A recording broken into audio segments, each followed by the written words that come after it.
Welcome to speaking class success academy.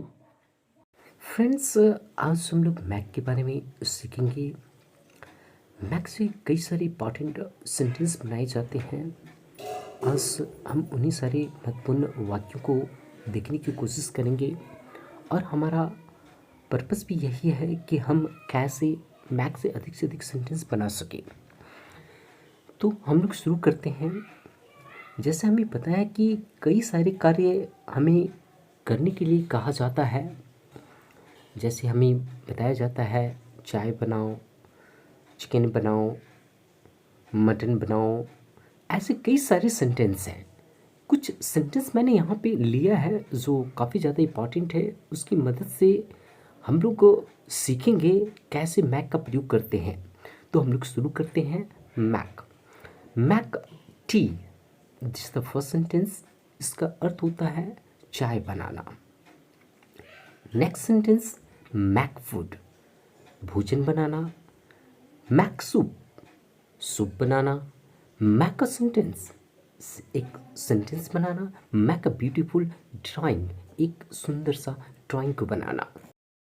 Mac a picture of M S Dhoni, M S Dhoni की picture को बनाना। Make a beautiful rangoli, एक सुंदर सा रंगोली को बनाना। मैक अ टेस्टी डिश, एक स्वादिष्ट भोजन या पकवान को बनाना। Make a noise in the class, class में हल्ला करना।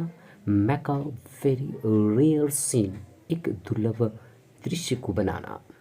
तो आपने देखा मैक से मैंने कई सारे सेंटेंस बनाए हैं। इन सारे सेंटेंस को आपको बार बार प्रैक्टिस करनी है और सोचना है कि हम कैसे अधिक से अधिक सेंटेंस को क्रिएट कर सकते हैं। जितना अधिक आप सेंटेंस को क्रिएट करेंगे उतना अधिक आपके लिए फ़ायदा होगा और उतनी अच्छी आपकी स्पीकिंग भी होगी।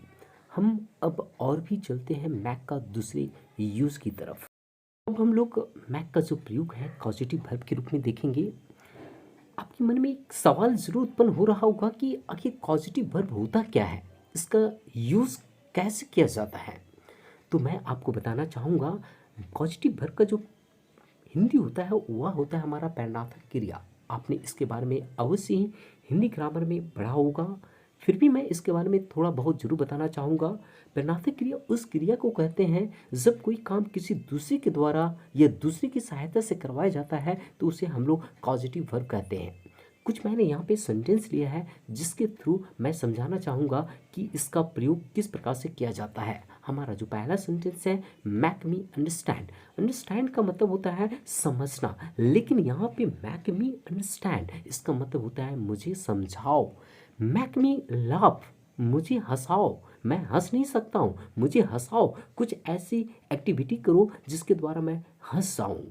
मैक हिम फीड, वह भूखा है, उसे खिलाओ। इसलिए हम लोग बोलेंगे Mac him feed.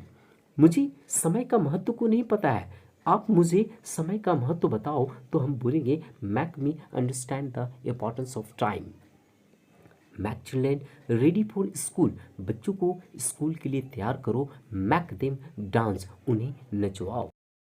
Mac the poor help, गरीब लोगों की मदद की जाए। मैक देम फूल, उन्हें मूर्ख बनाया जाए। मैक द पेशेंट फीड, जो रोगी है उसे खिलाया जाए। मैक डॉक्टर कॉल सून, एक डॉक्टर को जल्दी बुलाया जाए। Make the little cute baby sleep, उस प्यारी सी छोटी बच्ची को सुलाया जाए। तो आज हमने देखा कि मैक का किस प्रकार से हम लोग प्रयोग करते हैं और हमें सोचना है कि इससे कितना अधिक हम लोग सेंटेंस का निर्माण कर सकते हैं। माइंड को फोर्स करना है to create more and more sentence, तभी हम लोग अच्छा स्पीकर बन सकते हैं और हमारी इंग्लिश अच्छी हो सकती है। तो आज की क्लास में हम लोग इतना ही रखते हैं, फिर अगली क्लास में मिलेंगे। तब तक के लिए गुड बाय, बाय बाय।